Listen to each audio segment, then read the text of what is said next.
Muy bien, son 9 de la mañana con 48 minutos, 9:48 de la mañana. Lamentablemente hemos tenido un problema técnico con nuestra sala de Zoom, entonces recurrimos al hilo telefónico y estamos conectados con el doctor Edwin Espinosa. Él es municipalista, abogado de profesión, y nuestra comunicación es para que nos explique un poco el contenido de la ley 31254, que el día de ayer fuera publicada por el Congreso de la República por insistencia en normas legales. ¿Qué dice esta ley? Prohíbe la tercerización y toda forma de intermediación laboral de los servicios de limpieza pública y afines que prestan los obreros municipales. Doctor Edwin Espinosa, muy buenos días y gracias por la comunicación.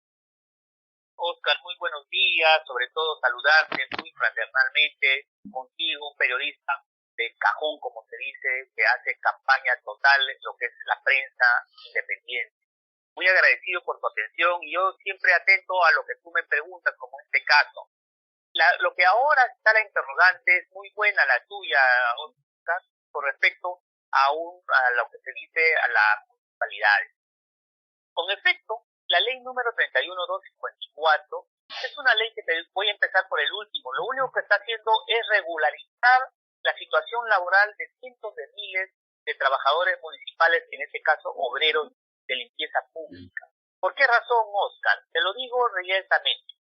Porque muchos de los obreros municipales han estado acudiendo al Poder Judicial a fin de ser restituidos en sus derechos laborales. ¿Qué quiere decir esto? Que los trabajadores de limpieza pública y demás servicios digamos, de atención directa con la limpieza, son trabajadores municipales que según la ley orgánica de municipalidades, la ley 27972, son obreros que prestan servicios públicos de régimen laboral de actividad privada, o sea, 728. ¿Por qué razón, Oscar?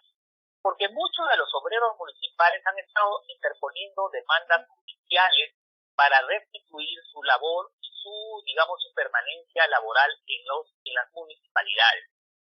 Entonces, ¿esto qué había pasado? Que se había desnaturalizado.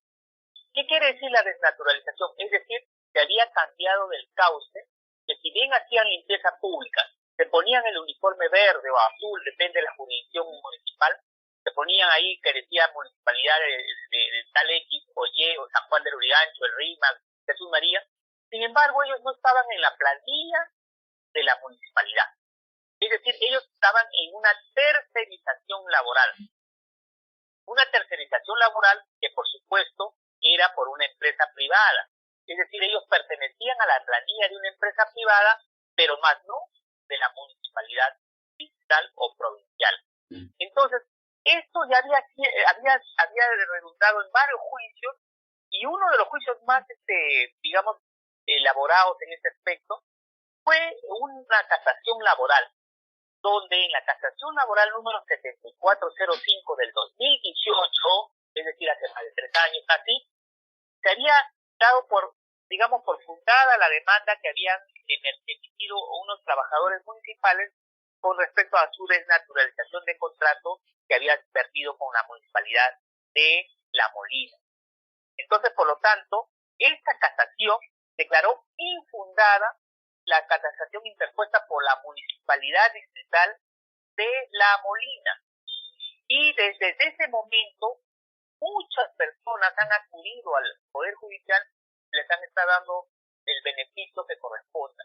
Entonces tú dirás, ya estaban siendo judicializadas, claro, pero lo que tenemos que entender es que la judicialización demora pues a veces 5, 4 años, 10 años, a veces muchos por el COVID también ya han fallecido. Entonces, esto lo único que ha hecho, y muy bien, porque el que presentó este proyecto, hasta donde tengo entendido, es el congresista Fernández Chacón. Fernández Chacón es un viejo líder sindical, incluso de las viejas anteras sindicales de Perú desde las décadas del 70, del 80, y él conoce perfectamente la problemática que viven los obreros municipales, y hoy también podemos decir que está llegando, gracias a su impulso también por fuera, a la señora Isabel Cortés. Muchos de repente no conocen este nombre de Isabel Cortés, pero más conocida como Chabelita. Seguramente tú sí la conoces, Oscar. Claro que Chabelita, sí. Chabelita es una impulsora de este proyecto de ley que en este momento ha habido arduas luchas en el Congreso, las frontes del Congreso, porque ella encabezaba pues al Sindicato de Trabajadores Municipales de la Municipalidad de Lima, porque ella es una obrera municipal desde el origen. Y hoy ustedes dirán, ¿pero qué tiene que ver la señora Isabel Chávez? Hoy la señora Isabel Chávez es congresista ya electa, es decir, está a días de ser juramentada como congresista de la República. Y ella ha llegado con su uniforme naranja, porque ese es el uniforme que tienen en Lima Metropolitana, a recibir una curul en el Congreso de la República y va a ser seguramente una defensora acérrima de los derechos fundamentales de los trabajadores municipales. Y añadido que ella ha recibido su credencial pues con su uniforme de limpieza pública. Es decir, todas esas cosas han dado un mérito de retribución a los trabajadores municipales, el cual ahora las municipalidades tendrán que irse adecuando en el lapso de un año.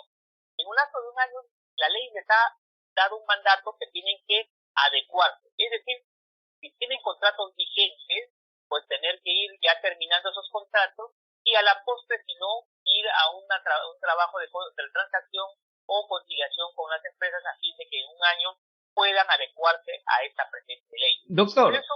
Doctor, si me permite una tingencia, un interrogante, ¿esto va a significar que los gobiernos locales incrementen sus pasivos en cuanto se refiere a contingencias previsionales?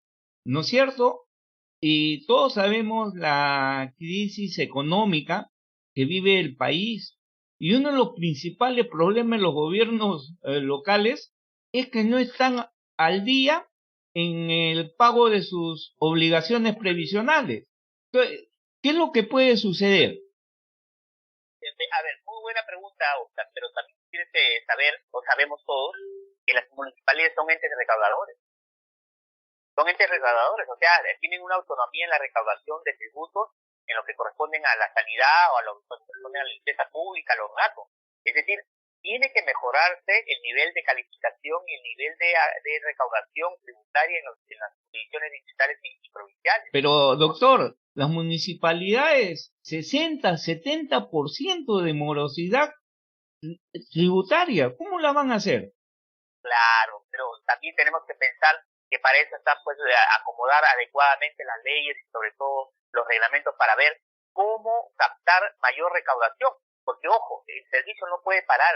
365 días al año la limpieza pública trabaja, mientras a veces estamos celebrando el Año Nuevo, la Navidad o las fiestas patrias, ellos laboran desde las 6, 7 de la mañana. Entonces tenemos que tomar en cuenta todo ello a efectos de que las municipalidades sean entes que tengan mayor predisposición a adecuarse por las leyes que están. Como tú dices, eso es cierto, hay demasiada morosidad en el campo previsional, pero esas son responsabilidades ya de los ejecutivos, o sea, desde el alcalde al gerente municipal y el gerente de rentas. Entonces tiene que ser todo esto adecuado firmemente. Por eso la ley misma te está dando plazo para un año para adecuar. Si bien es cierto, hay que tomar en cuenta también, Oscar, y esto hay que decirlo a todos tus oyentes, ya la ley está dada. En la ley orgánica de municipalidades, el artículo 37, es bien claro, dice, y te lo leo literalmente, Oscar, para que escuchen todos. Los obreros que prestan sus servicios a las municipalidades son servidores públicos sujetos al régimen laboral de la actividad privada, reconociéndoles los derechos y beneficios inherentes a dicho régimen. O sea, esta ley que fue promulgada el año 2003, creo yo, en la 27972, ya estaba clarísimo. Y las municipalidades lo único que tienen que hacer y realizar es adecuarse a la ley, que estaba ya en la ley orgánica, y hoy con la ley que prohíbe la tercerización. Ojo, es bien clara esta ley 31254 que ha sido pues, publicada el día de ayer. Dice bien claro, ley que prohíbe la tercerización y toda forma de intermediación laboral de los servicios de limpieza pública y afines que prestan los obreros municipales.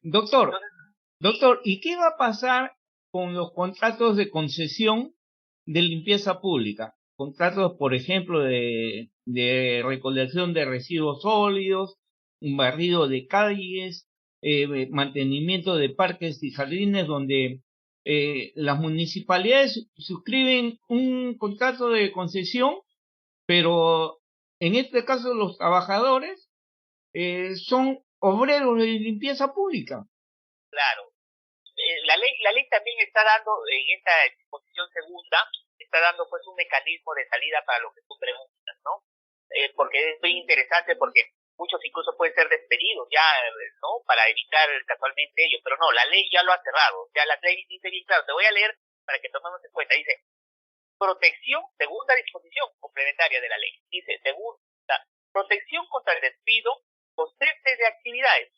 En el lapso de adecuación de la presente ley, los obreros municipales que se encuentren prestando servicios de limpieza pública, recojo de residuos sólidos, conservación y mejora del ornato local y afines, contratados mediante tercerización, o sea, acá está lo importante, mediante tercerización u otras formas de intermediación laboral, cuentan con la debida protección contra el despido injustificado y o término de contrato, y de ser el caso, tienen prioridad para ser contratados por el gobierno local al que brindaron servicios. Es decir, la ley mismo lo está poniendo un candado para los despidos injustificados y que cuando cumplan el contrato van a ser los primeros priorizados para ser contratados directamente por la municipalidad. Ahí está clarísimo. Muy bien, doctor, le quiero agradecer su participación, clarísima la ilustración y seguro que va a dar para mucho más y vamos a estar atentos para poder conectarnos nuevamente con usted para seguir analizando el contenido, los efectos de esta ley tan importante que reivindica al obrero municipal. Muy agradecido, doctor Edwin Espinosa. Oye, gracias, Oscar, y lo que has dicho al final es lo que más importante para todo este devenir. Reivindica al obrero municipal que muchas veces está escondido ante la imagen pública porque a veces no lo vemos y ellos son los que madrugan, trabajan hasta a la noche. Muchas gracias, Oscar. Un abrazo. A sus órdenes, hemos estado con el doctor Edwin Espinosa, abogado municipalista, analizando la ley 31254 que prohíbe la tercerización y toda forma de intermediación laboral de los servicios de limpieza pública y afines que prestan los obreros municipales.